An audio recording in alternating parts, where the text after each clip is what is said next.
Every empire begins in obscurity, not with press releases or polished branding, but with a quiet decision made after hours, when the day job ends and the real work begins. Side hustles are rarely born from grand ambition. They emerge from restlessness, from the feeling that there must be more than trading time for money, more than living inside constraints set by someone else's vision. Books that document the journey from side hustle to empire agree on one thing: the most powerful businesses do not start with confidence. They start with curiosity and discomfort. In the beginning, a side hustle is fragile by design. It exists in the margins of life: early mornings, late nights, weekends, stolen back from exhaustion. There is no certainty, no validation, and often no audience. The literature is clear that this stage is not about scale. It is about proof. Proof that a problem exists. Proof that someone cares enough to pay. Proof that the founder can persist without applause. Most ideas die here, not because they are bad, but because the feedback is quiet and the progress feels invisible. What separates side hustles that evolve from those that evaporate is focus. Early builders are tempted to chase every opportunity, every possible customer, every adjacent idea. Books on bootstrapping and entrepreneurship warn that diffusion is the enemy of momentum. The side hustles that survive are those that narrow aggressively. One customer profile, one pain point, one simple offer. Empire building begins not with expansion, but with restraint. Another truth emerges quickly in these stories. Time is the first form of capital. Side hustlers do not have teams or budgets, but they have control over effort allocation. The books emphasize that successful builders learn to protect deep work ruthlessly. They stop mistaking busyness for progress. They choose activities that create leverage, building systems, refining offers, listening to customers over tasks that merely consume hours. This discipline compounds long before revenue does. As the side hustle gains traction, a psychological shift occurs. The project stops feeling like a hobby and starts feeling like responsibility. Customers expect delivery. Standards rise. Mistakes matter. This is the first identity transition founders must survive. Books describe this moment as uncomfortable because it removes the safety of anonymity. You can no longer hide behind just experimenting. The work becomes real, and reality demands consistency. At this stage, many founders make a critical error. They quit too early or too late.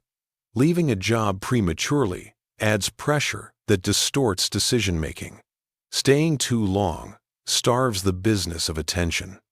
The literature offers no universal timing rule, but it highlights a pattern. Successful transitions happen when the business proves repeatability. Not a lucky month, but predictable demand. Not one enthusiastic customer, but a pattern of need. Empires are not built on spikes. They are built on systems. Another theme that appears across side hustle stories is humility toward customers. Early-stage builders who listen obsessively adapt faster than those who defend their original idea. Books emphasize that side hustles succeed by evolving through feedback, not by insisting on perfection. The empire builder learns to detach ego from product. Criticism becomes data.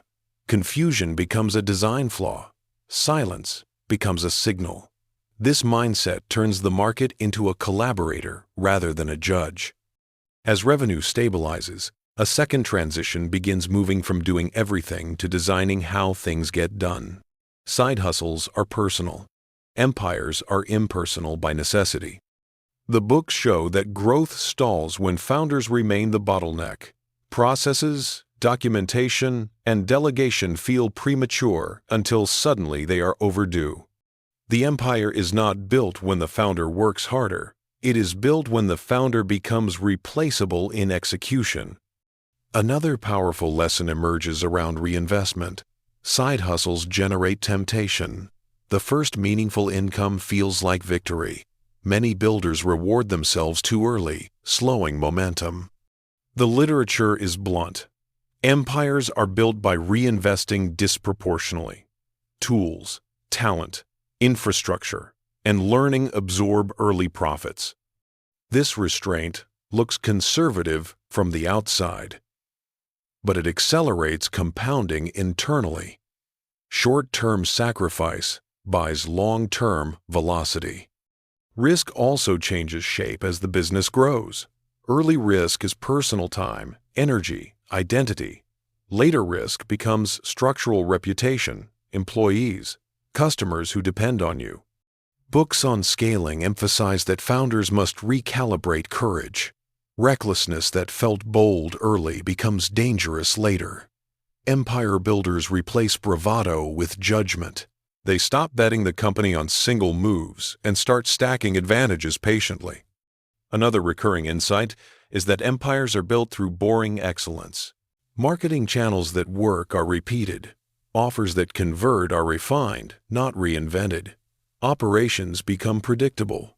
The books consistently dismantle the myth that growth requires constant novelty. In reality, growth requires consistency executed with discipline. The empire grows not because it is exciting, but because it is reliable. As the business expands, the founder faces a deeper challenge. Purpose. Side hustles are fueled by escape, escaping financial stress, limitation, dependence. Empires require direction. Why continue growing? What does scale serve? Books show that founders who cannot answer these questions drift. Those who define purpose early align growth with meaning. This alignment attracts talent, clarifies decisions, and sustains energy when novelty fades. One of the most overlooked aspects of the journey is loneliness. Side hustlers work alone. Empire builders carry responsibility alone. Books acknowledge this quietly, noting that peer networks, mentors, and communities often determine whether founders endure. Isolation narrows perspective. Connection restores it. Empires are rarely built solo, even when they begin that way. As these patterns accumulate, the transformation becomes visible. The side hustle no longer depends on bursts of effort. It runs. Customers arrive without persuasion. Systems absorb growth. The founder steps back not to disengage, but to see clearly. This distance marks the threshold between hustle and enterprise. What began as a personal experiment now operates as an organism with its own momentum. And this is where the story begins to intensify. Because once a business proves it can survive without constant rescue, the question shifts. It is no longer, can this work? But how big should this become? And what kind of empire am I actually building? It is at this point, where survival gives way to intentional scale, that the journey demands a new level of clarity, discipline, and self-awareness. Setting the stage for the final transformation from side project into something enduring, expansive, and independent, moving forward steadily, deliberately, and inevitably, like K4 Tom TC, Sach Ten Gandanoi.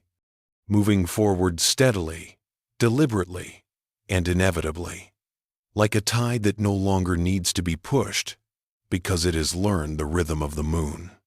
And this is where the transformation from side hustle to empire becomes unmistakable. Not because the business is suddenly famous, but because it no longer depends on the founder's constant presence to survive. In the second half of this journey, the defining challenge is not growth, but governance. What once thrived on improvisation now demands intention. Decisions that used to be made instinctively must be translated into principles others can follow. Books that chronicle empire-building founders emphasize this moment as the most psychologically demanding of all. Letting go of control does not feel like success, it feels like risk. Yet without this surrender, the business remains a well-paid job disguised as a company. One of the clearest shifts at this stage is how problems are experienced. In the side hustle phase, problems are immediate and concrete. No sales, no time, no money. In the empire phase, problems become abstract and systemic.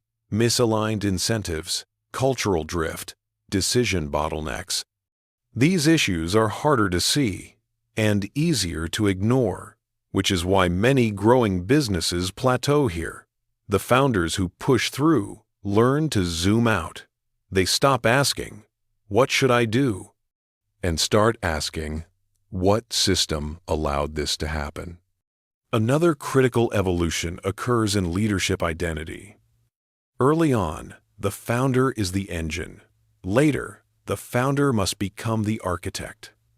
Books describe this as a shift from heroics to stewardship. The empire builder measures success not by personal output, but by how well others perform without them. This requires a new discipline, hiring people who may be better than you in specific domains, then trusting them fully. Ego, if left unchecked, becomes the most expensive liability in the room. As the business grows, values move from implicit to explicit. What was once understood must now be articulated, documented, and reinforced. Culture stops being vibes and starts being decisions. The books show that empires fail less often from bad strategy than from cultural erosion. Small compromises compound. Tolerated mediocrity spreads. The founders who endure treat culture as infrastructure. They protect it, even when growth tempts shortcuts. Financial discipline also takes on a different shape. Early scarcity forces caution. Later abundance invites waste. Empire builders learn that money solves fewer problems than expected. Complexity, not capital, becomes the constraint. The literature stresses that sustainable empires remain frugal in spirit, even when resources expand. They invest deliberately. They avoid vanity growth. They remember that profitability is not a milestone, it is a habit. Another profound shift emerges around legacy. Side hustles are about escape. Empires are about responsibility. Employees depend on decisions. Customers build workflows around products. Communities feel impact.